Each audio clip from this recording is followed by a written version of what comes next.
O Senhor esteja convosco. Ele está no meio de nós. Proclamação do Evangelho de Jesus Cristo segundo Lucas. Glória a vós, Senhor. Naquele tempo disse Jesus a seus discípulos: A vós que me escutais, eu digo: amai os vossos inimigos e fazei o bem aos que vos odeiam. Bendizei os que vos amaldiçoam e rezai por aqueles que vos caluniam. Se alguém te der uma bofetada numa face, oferece também a outra. Se alguém te tomar o manto, deixa-o levar também a túnica. Dá a quem te pedir, e se alguém tirar o que é teu, não peças que o devolva. O que vós desejais que os outros vos façam, fazei-o também vós a eles. Se amais somente aqueles que vos amam, que recompensa tereis? Até os pecadores amam aqueles que os amam. E se fazeis o bem somente aos que vos fazem o bem, que recompensa tereis? Até os pecadores fazem assim.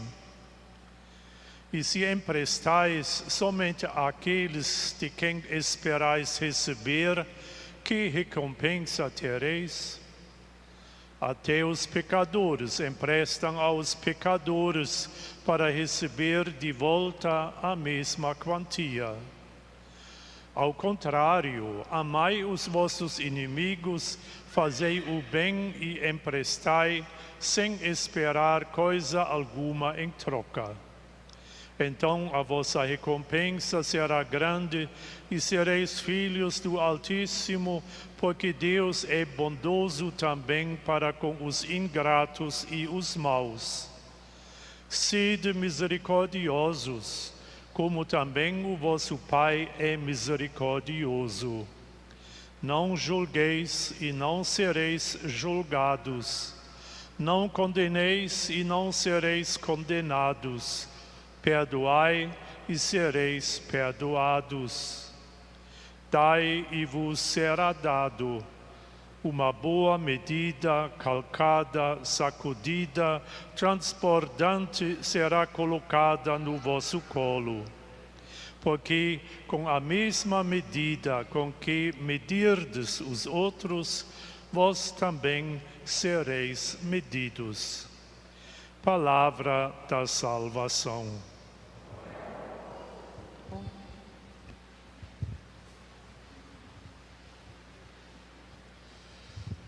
Meus prezados irmãos e irmãs, Jesus andou pelo país fazendo milagres e ensinando. E muitas pessoas se entusiasmaram por ele e procuraram sempre de novo a sua proximidade, pois tinha palavras consoladoras e uma maneira simpática que atraía e que fazia as pessoas se aproximarem. Um certo dia aconteceu o que nenhum dos seus discípulos ou seguidores havia pressentido.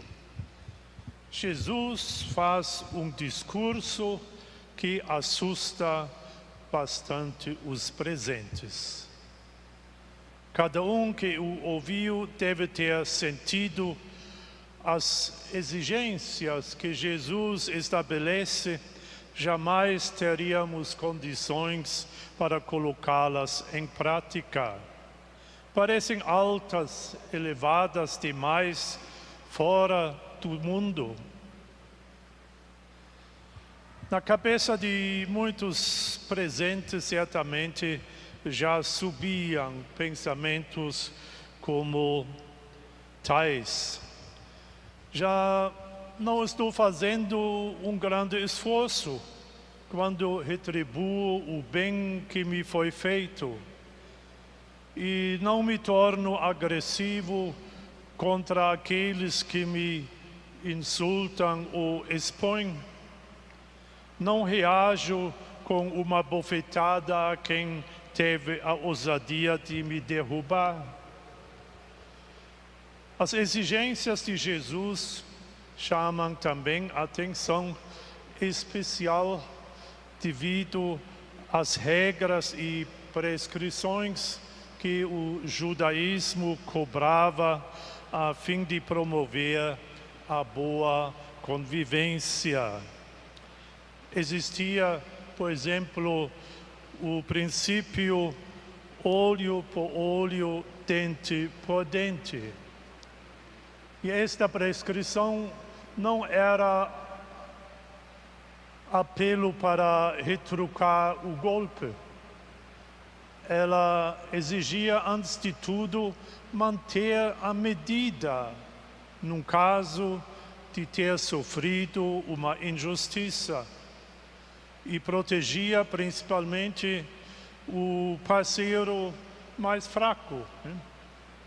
Se um forte der uma bofetada a um fraco, ele vai pagar caro.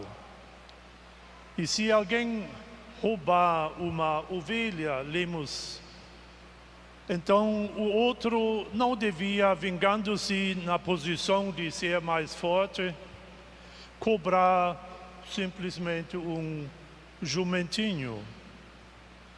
E se numa briga foi quebrada um dente ou ferido um olho, então não foi permitido cortar uma das mãos do malfeitor. Moderar-se era o objetivo e a razão desta determinação.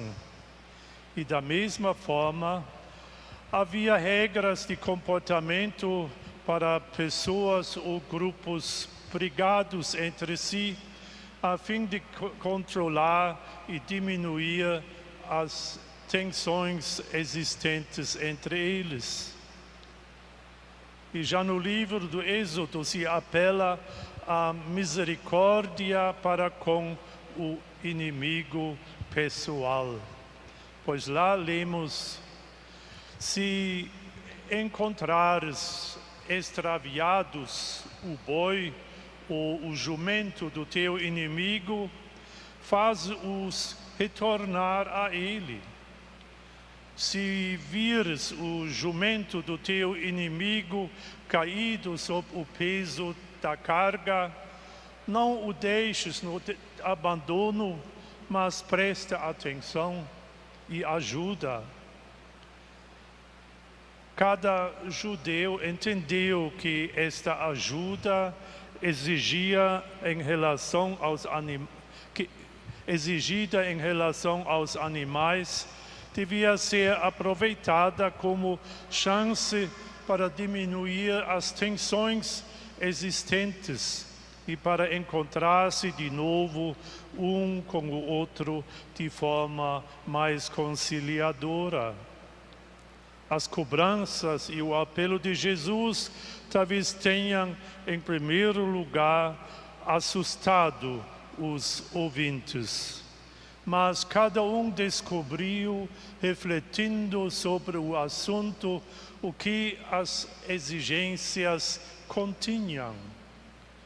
Pois Jesus visa a união entre as pessoas, em particular entre os seus discípulos, e quer levá-las, esta união, a uma forma bastante elevada. E o caminho, para tanto, ele mostra através das seguintes reflexões.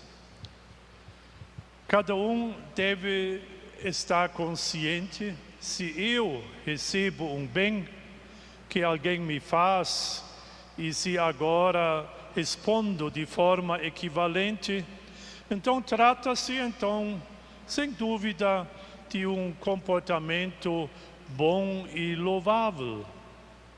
Porém, mesmo assim, o meu comportamento continua preso à troca. Se você me der, eu também darei a você. É bom lembrar disso. E dando mais um passo à frente em direção ao amor autêntico e mergulhando em sua profundidade, então é possível que surja a reflexão através de qual comportamento meu o outro se alegraria e ficaria feliz. E eu poderia encontrar para mim mesmo uma série de respostas a esta pergunta e, quem sabe, talvez também impulsos interessantes para um comportamento diferente. Por exemplo, perguntando a mim mesmo o que me deixaria feliz se outros me concedessem o que eu estou desejando. Onde eu gostaria de me dedicar com atenção, carinho e generosidade ao outro, ultrapassando a facilidade deste se você me der, eu também darei a você. Ou como o povo aí diz, toma lá, dá cá. Muita coisa, então subiria a minha mente com que e como poderia fazer o meu próximo feliz, ajudando-lhe, apoiando, consolando e animando-o. Jesus certamente possuía suficiente conhecimento da natureza humana para saber que a boa convivência com as pessoas que nos tratam com injustiça são uma constante provocação para nós.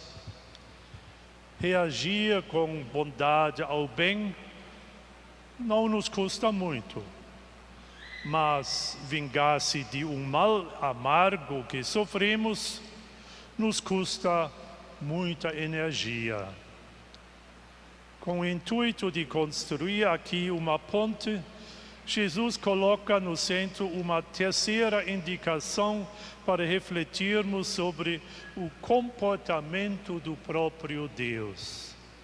E ele diz: sede misericordiosos, como também o vosso Pai é misericordioso. Deus é infinitamente misericordioso. E Deus não cansa de nos perdoar, o Papa Francisco não cansa de falar.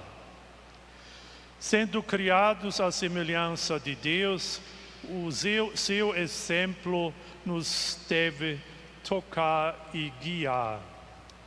Isso se torna, antes de tudo, possível e uma grande ajuda para nós se estivermos conscientes do tamanho da benignidade e misericórdia que sempre de novo experimentamos de Deus. A benignidade de Deus deve se tornar o nosso modelo. Ela nos comove e nos ajuda a repelir cada forma de vingança. Jesus sabe das nossas limitações. Ele sabe também que nós não progredimos tanto até que chegássemos aos nossos limites. Aqui, ele quer aproximar-se dos seus ouvintes, pois Jesus não quer exigir demais deles. Também não quer que nos contentemos com mera admiração de Deus, ficar apenas em falar muito bonito em Deus bondade, Deus amor, Deus assim e assado, mas não chegar ao ponto de dar passos nesta direção de imitação deste Deus. Pois Ele quer que adotemos generosamente o seu comportamento. Pelo seu exemplo de amor, ele o demonstrou na sua vida terrestre. O ápice do amor se encontra na misericórdia que se priva de toda forma de represália e vingança. Se Jesus encontrasse agora, aqui, talvez, à nossa frente, certamente nos exortaria dizendo: meu amigo, minha amiga, não seria melhor da sua parte orientar mais o seu agir no meu exemplo de amor, em vez de desistir logo quando se sente confrontado com seus limites, principalmente quando experimenta as dificuldades, olhando para o seu adversário e também para o seu fraco amor e sua misericórdia tão mesquinha. De fato, diz Jesus, vale a pena o olhar para o meu exemplo quando o seu quer te dominar. Amém.